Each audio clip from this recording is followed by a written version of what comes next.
Hey there, folks. Welcome back to the channel. Thanks for joining me for another edition of Office Hours. We made it through the month of January. That went a little bit faster than I was keeping track of anyways. And hopefully so far 2024 has been good for y'all. Things are going okay here, a bit colder than I would have liked here in Florida, but we'll survive it. Even if, had to cut back on the pool time a little bit. It's more ice bath plunge than it is pool time these days. So so I wanted to get back into answering questions. I thought a lot, the last couple of videos, there was a lot of self-reflection, and self-reflection is good, right? Thinking about where we've been and where we're going and all that kind of good stuff. It is important to do that on occasion. But for this episode, I wanted to just get back into answering questions. That is originally the intent. Let's try to stick to that at least as much as we can. Had a few different suggestions on maybe ways to make the question gathering a little bit better, but for now, just dipped into my regular backlog of the questions that I have seen or looked at or whatever in a few different sources that I hang out in, and grab some questions. So without further ado, let's jump right into that. And the first two questions actually kind of go together, but question number one asks, what are the advantages of a PG dump backup in addition to snapshot-based backups? And a couple sort of disclaimers right off the bat. When somebody says, PG dump backups, I know there are people who have strong feelings about whether PG dump is a real backup or not. But I think for purposes of this question, and I think just in general, it can be considered a method, right? Like you got PG dumps, you got PG based backup, you got snapshots and other things. The other thing is with snapshots, when I think of snapshots, the first thing I think of is like ZFS snapshots, because I did a lot of work with ZFS snapshots, the past 2 decades or so. So that's what's most common to me, but obviously snapshots could be LVM, could be on something like a NetApp.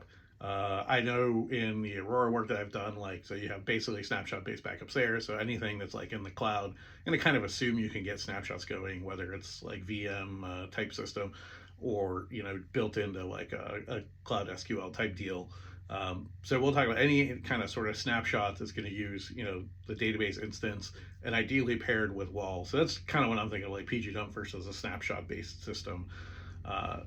So if you consider that, and then, so this is saying like doing PG dump in addition to snapshot-based backups, right? Not necessarily instead of. So, and that's an important disclaimer because there can be reasons you may want to do PG dump in addition to snapshot-based backups.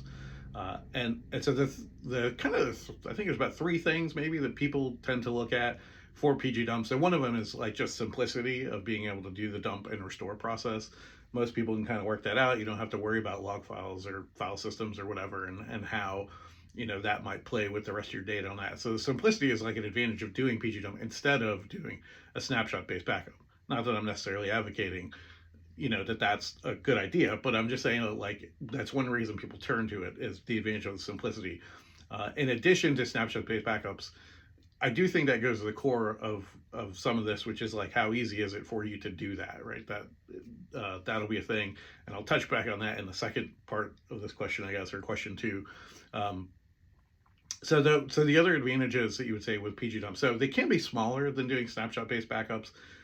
Again, if you're in the cloud, maybe you don't care about this. You're taking a snapshot and you're sending it off to like S3 or something. We actually did that with ZFS snapshots on some systems. Like we would take the ZFS snapshot and do ZFS send and send it out basically to S3 and park it over there, right, for cheap storage.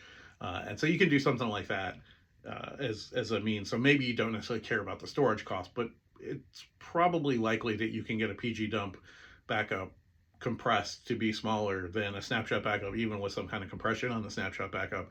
And the primary thing that will drive that is really indexes. Materialized views would also play a part, but for most people, it's going to be like, how many indexes do you have in the system, right? Because when you do the snapshot-based backup, you're grabbing a whole picture of the file system. So you're backing up those indexes as well. And you don't really need those necessarily. Not for backup purposes. Like what you really care about is the data. Your indexes are just a copy of that data. So if you didn't have to store them, that would be great. And there's crazy ideas, like you could take a snapshot backup and then kind of mount it. Don't ask me why. No, they say you can mount it.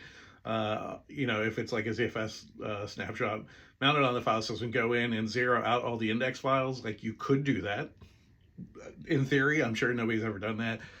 Maybe I should make a disclaimer, right? All this advice is not actual database management advice. Just an old consultant, sharing his opinions on the craziness of this world that we live in. But in any case, so when you do the PG dump, you're just doing a logical export of your data.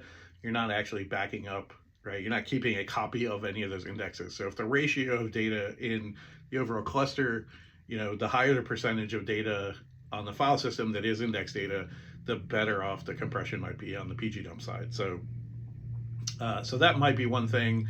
And then the other thing that people may want to do PG dump backups in addition to snapshot-based backups would be if you have some type of corruption that gets into either the file system or within the wall stream or something like that. If the file on disk ends up being corrupted for some reason, and you're using like snapshots to spin up, replicas and whatnot, like that is going to persist and go throughout, any snapshot copies that you make. So you're kind of preserving that file system corruption in that case. Whereas if you do a logical export of the data, one of two things would happen. Either one, you wouldn't have that corruption in it, right? And that's a little bit tricky because you say, like, once the corruption's on disk, so then it's the part two.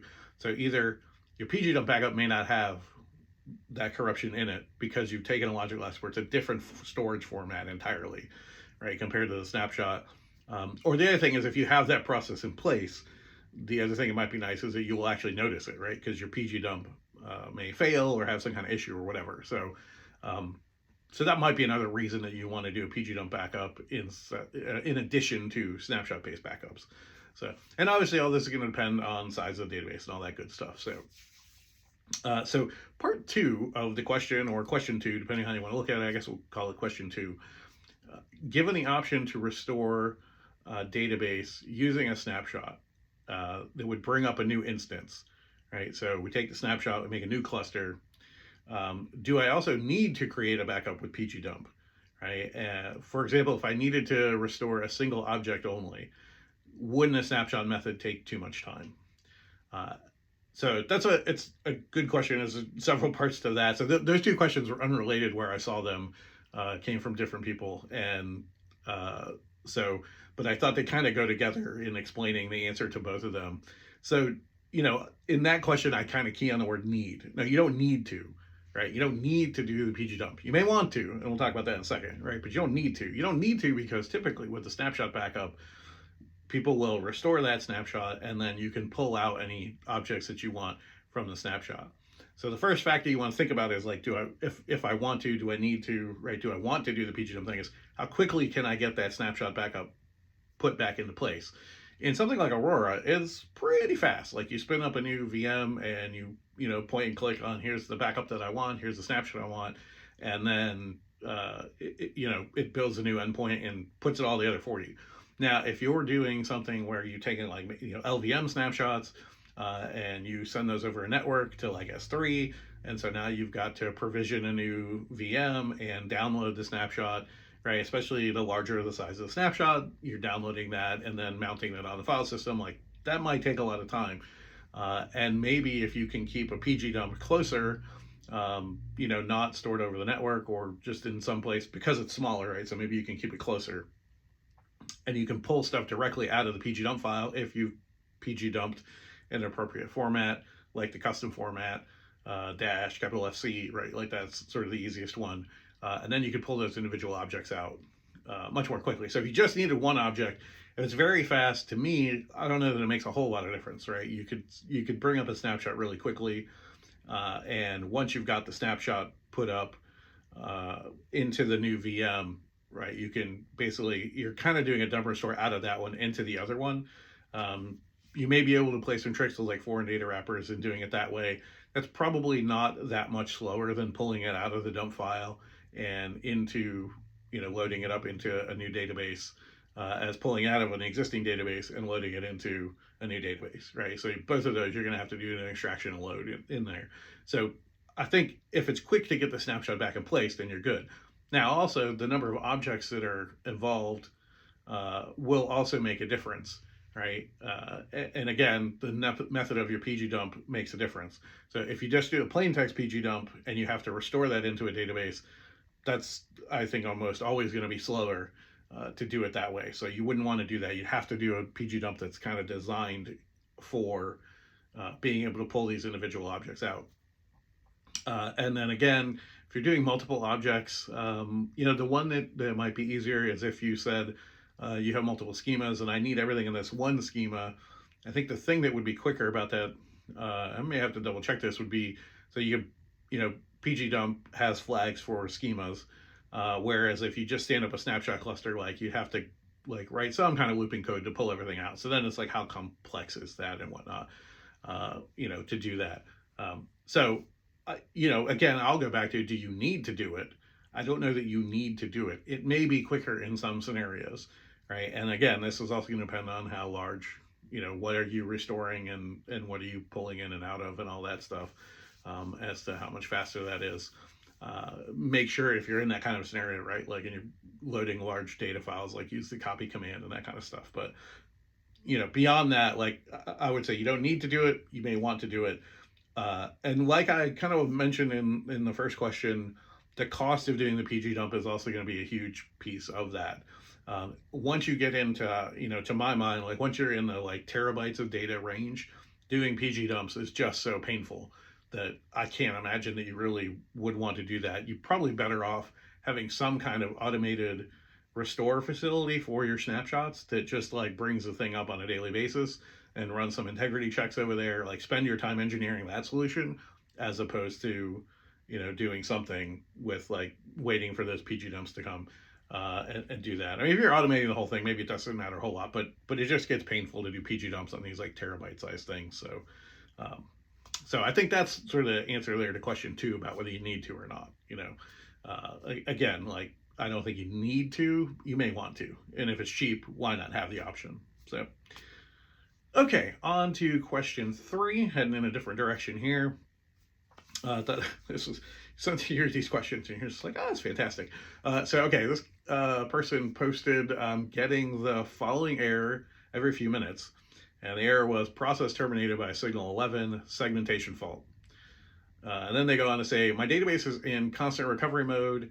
I'm using Oracle FTW. What could be the cause of the problem? How do I solve it?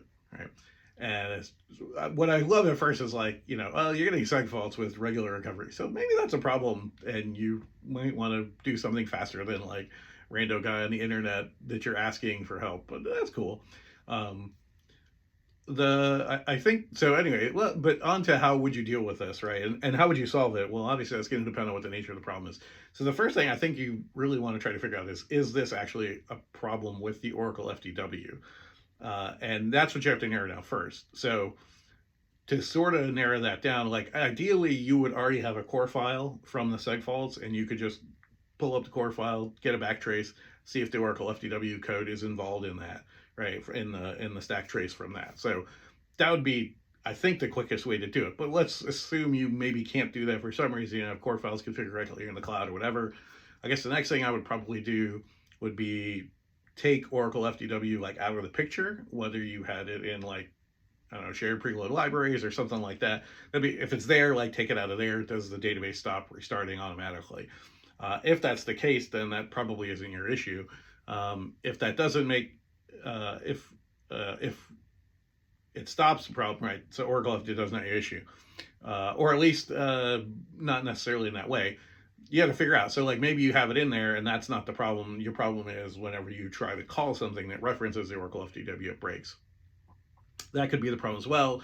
Look in your logs. Hopefully you have them configured so that you can see the SQL call that happens right before the seg fault. And again, if it's referencing something that's referencing the Oracle FTW, that's a sign of there's your problem. And that's really what you're trying to figure out is like, is the problem in the Oracle FTW? If you think that it is, then you sort of have one of two choices.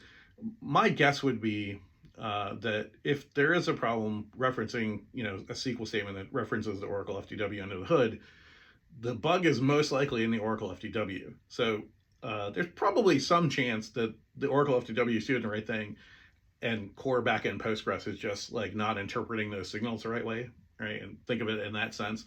So you could go to like the PGSQL bugs mailing list and say like, here's my problem, I'm using Oracle FTW, and I think you would get appropriate help. The problem is that the appropriate help might be like, hey, you need to go report this to to Oracle FTW, like GitHub repo or what. I'm not actually sure where the Oracle FTW is maintained, but let's assume it's a GitHub repo. And so you may say like, maybe you should go there first, and I probably would actually. I mean, I would always say like, first, if you're like in the cloud or something and you have this problem, your first step should actually go to your vendor and say, hey, I'm having this problem, it's a bug, because who knows how they've compiled it or whatever, and they may have seen the issue elsewhere and that kind of thing. So I would say go to your vendor first, let them figure out where it is, and they'll be able to go grab core files, right? Like just because you don't have access to the file system doesn't mean they don't have access to the file system. So they may be able to do that, certainly if they can reproduce it someplace. And you may want to try to reproduce it on a standalone Postgres, rather than a cloud system, and see if you have the same problem. But anyways, once you report that bug, I feel like if you had to go the GitHub route, you probably want to see again about getting like stack trace and being able to point to like, here's where I think the problem is, right? Obviously, if a patch is needed or whatever, that's the problem. Like that might be the solution. When you say, how do I solve it? The answer might be you're gonna have to write some C code and patch your system and figure out how all that does and however you've got it deployed. If that is the case, good luck on that. And then I think everything else to me is like the workaround of like, don't call that SQL code if that's the problem, or don't load the library for now. And that, maybe that's good, maybe that's not. So that's sort of how I would address that up front. And then, which way the problem leads is probably going to affect you as far as ultimately how you solve the problem. So eat some morning coffee bean juice. Okay, so another question is, what database is best for small projects? Should I use Postgres or MySQL? It's a simple question, I think. And, this is one of those where like the answer I would give is not exactly straightforward, but I think it sort of covers it. For me, I'm biased, right? So I'm going to say, I think you should just use Postgres, right? Like it's good for small projects. I'm assuming small doesn't mean like I'm trying to embed something in some microcontroller someplace, but so for small projects, I think, to me, just use Postgres. I think the future is brighter with Postgres. The ecosystem around it, is vibrant. And from just a career standpoint, like you might as well get on board with Postgres. And then there's a lot of options and on-ramps as things evolve, right? If the project gets big or whatever, to scale and all that stuff. You could do it with MySQL as well. I think, I look at the ecosystem over there and I think like, MariaDB is having its issues. Oracle is Oracle. To me, I would recommend just going with Postgres. But the other thing I would say is if you don't want to use Postgres for some reason, actually what I would probably say is go use SQLite. If you know it's a small project that's going to stay a small project, SQLite is really good for those kinds of things. I've used it in production scenarios before and really, enjoyed it. Richard and the gang do a great job with development and maintenance of that. So, that might actually be the answer that I would give. Like if you said, I've got a small project, I'm building something on my desktop or whatever, like you could do it with Postgres. And if you want the advantage of learning more about Postgres and getting more experience in Postgres, then it's a great tool. But otherwise, I would say, SQLite is not a bad option either. And to me, other things come behind those two options. So for small project, that's how I would kind of think about it. Question number 5. So is it faster to query a database with lots of joins, or should we use a JSON column within the database to make it faster? And it's sort of a roughly worded question, but to me, I interpret that essentially it's just a denormalization question. And then the idea of JSON as the denormalization entity that's involved in things, right? So, and again, like, I think from a modeling standpoint, I'm always going to say lean towards splitting everything up and not using JSON, just because storage will probably be better, indexing will probably be better, and whatnot if you can do that. And then if you find you have query performance that's an issue, try indexing first and those kind of things, and then you can go to the JSON thing as a means of denormalization if you want to do it in JSON. If there's some particular reason to do it in JSON. And here in JSON, I guess I'm also should specify you would use JSON-B, not JSON, but you could revert to that as a means of denormalization. But I don't, to me, like the trade-offs are not wildly different than what normal denormalization steps and processes you would go through to decide if you're going to denormalize data for performance reasons. Like sometimes you have to do it because you have to do it. But ideally you wouldn't have to do it. It's just a question of, can you get the performance you need with the non sort of denormalized version that's in the JSON column? If the data is already coming back in some way where, I'm never going to query by these columns within the data. And so I always query maybe by like 2 columns in the table, but I always am going to need these 3 coming back with it. Like you could build a covering index. I could see an argument for making that a JSON column and then maybe doing like, sort of nested indexes into the JSON to make the query fast. And if it was coming in as JSON, right, like if it was always kind of one distinct chunk that you're thinking about this in, I'd be more likely to just say like, let's just keep it as JSON and go from there. But I would also sort of say like, it's nice to have your data actually denormalized or normalized if you can do it that way. So just a thought on my mind. And whether you should expect it to be faster or not,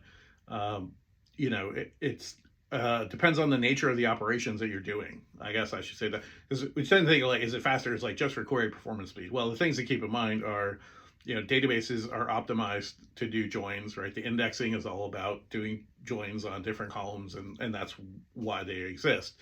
So those operations usually are pretty fast. They're not actually optimized for marshaling in and out JSON documents. And where I think you can get tripped up in some of these cases is thinking about like, maybe you have a set of columns that you normally would pull out with your query, and you think like, well, I'll just combine that all into one JSON column instead of like trying to do a covering indexes or, pulling the data out of the table or whatever. Well, the problem is when you lump it all into JSON, like you can actually introduce an issue where the JSON is going to get toasted, whereas the columns inline would not get toasted. And I couldn't point you to a benchmark that says like, oh, well, that's obviously going to be slower, but in my head, that's probably going to be slower. And the reason I bring that up is just that the performance trade-off I don't think is quite as obvious as some people would think that it is. It's one thing to denormalize and still use columns, right, by pulling data from two different tables into one table. Better, I think, would be to do a covering index. But if you move it into a JSON, you have to be careful that anytime you do something like that, if that field ends up being too large, like now you're introducing toast mechanics into it, and you've already told me that you really care about performance, to get into this scenario. So if you really care about performance, you have to actually watch that if you're stepping over the toast limits and introducing that mechanism into your query speed, right? It will affect the query speed. So toasted versus non-toasted data will affect query speed. So just something to think about as well when you're planning that out. And then again, like I said, like it's going to depend on, are you really just worried about query speed for selects, or do you actually care about individual inserts or bulk uploads? Do you do updates to the data? Like all that kind of stuff could make a difference. And the more indexes you build on it, like how it'll come into place. There's a lot of different factors. As all consultants say, like it depends, like on exactly what you're doing, exactly how your data is set up. So you can use JSON. I'm not like going to be mad at you if you do it or whatever, but I don't think I would jump to that right away. I would do the sort of normalization indexing and whatnot before that. So cool. All right, and the last question. That's another one where like I think, oftentimes certainly online, people ask what is potentially a simple question, and they will get what is potentially a simple answer, where they don't actually think about all the different aspects of what could go into this. And so sometimes I wonder, like, my answers are too complex, and maybe people don't want to hear this long answer. They wanted the short version of the answer, but you don't necessarily know, especially in these online forums, you can't ask the follow-up question. So this question, I think, really fits into that. And the question was, what is the Postgres equivalent for SYSDATE from Oracle? And for those of you who don't know Oracle syntax, so SYSDATE is essentially like a keyword in Oracle that produces the system time from the machine that the database is hosted on. And I kind of have to say it that way because it changes what the answer actually should be. And there's a couple of things, like when you say equivalent. So here's another thing, it's a little interesting. So the two things about that are, So most people would probably just answer the question, right? What's the Postgres equivalent for SYSDATE from Oracle? Most people just say use the now function, right? Now with the parens, and use that. But the problem is like the semantics of now and SYSDATE are not the same in that now is going to give you basically like transaction time, whereas SysDate actually gives you like machine time, if you want to call it that. So the Postgres equivalent really is clock timestamp, clock underscore timestamp parens, like it's a function call that's in there. If you want to actually see the time incrementing during the transaction. Now, in a lot of cases, you probably don't care. In fact, in Oracle conversions I've done, there's a trick that you always see where people are doing like reporting by date, and they do like trunk sysdate, and they're basically trunking the machine time to the day in question. And it's actually way faster in Oracle to do that than to do like a date trunk on clock timestamp in Postgres. Or at least it was. I mean, I haven't benchmarked that in years, but I benchmarked it at one point to see what the overhead was comparatively, and there was quite a bit that was there. So if you're doing that kind of a thing, it really does kind of depend on what is the nature of the usage of SysDate within Oracle. Like, are you using it within a transaction and that time would actually matter? Or are you doing like these trunk SysDates where you really just need the current date? And that actually brings me up to the second piece of this, where you say like equivalent. So one thing, like in Postgres, all functions have the parens on them from a syntax perspective, right? So you're going to call a function, you have to have those parens there. SysDate doesn't actually have that, so it's essentially like a keyword, and you can think of it like current date in Postgres. If you do current underscore, like select current underscore date semicolon and feed that to Postgres, it'll give you back the current date. And that it ties into like the SQL standard on how those keywords work. So SysDate operates the same way. So even if you made a SysDate function, like a SQL function like that is one where you would have to go change the SQL coming from Oracle, because it's going to call SysDate, and in Postgres you have to change that to SysDate parens. That's not a wildly crazy thing to have to deal with, and you can deal with it. But I think like it's one of those things that what I would recommend, if you know in advance, and obviously it depends like how much time do you have in advance to deal with some of these issues. If you're doing a migration going from an Oracle to Postgres, one of the things to consider to me is changing the Oracle SQL to use like more SQL standard calls. So if you're doing like trunk sysdate in Oracle, and you can change that SQL on the Oracle side to use current date, right? Then when it goes into Postgres, you don't have to change the SQL, right? And so there's many of those kinds of changes that you can do ahead of time to become kind of more standard, and have syntax that is compatible with Postgres and will give you the same semantics, right? So you can figure out like, oh, I changed it to current date in Oracle and did it work the same way as expected, then I'll be good when I get over to Postgres land, right? Like that. I think any of those kind of things, and we saw, I've done so many of these migrations, like you see that with other SQL that you use. Left join is a really good one, left join, maybe it's right outer join, where they use the plus syntax in Oracle. I guess it's both ways, and changing that to using the ANSI standard syntax. And I think in newer Oracle, you would be fine just changing it, and you wouldn't have any performance regressions. I think if you go back far enough, probably pre-Oracle 9, I think that you could sometimes find performance regressions, but I think by 10 and above, probably that's not a big issue. But if you can change it to the ANSI SQL standard syntax instead of the Oracle specific syntax, right, it's the same semantics, hopefully you get good enough performance. And then when you go into Postgres, like you're comparing apples to apples for those types of queries. So SysDate falls in that category of one that like you could change this to use something that is SQL standard so that you don't have to change your syntax when you get into Postgres. And I recommend you do that in Oracle first, because that way, like there's always a political side to these things. Politically speaking, the problem isn't, oh, Postgres is doing the wrong thing. It's like, oh no, the semantics have changed and we just weren't paying enough attention to the semantics. We didn't really understand what we were trying to do in these queries. So that's why I suggest if you can change it over on the Oracle side before you get to Postgres, please do that. So, all right, so that's question number 6. Clocking in around 30 minutes. So I think it's probably good enough. We got through half a dozen questions. I think that's good. I'll pull out a bunch more for the next one and see where things go. Otherwise, for me, nothing super exciting on the radar to tell you guys about. So just cranking out a few things here and there, and working on different projects and whatnot, and hoping to spend more time in my pool as soon as I can, weather-wise. But that's it for me. Hope you guys are doing good, like I said, and until next time, take care of yourself, and if you can, take care of your databases as well. All right, I'll see you in the next one.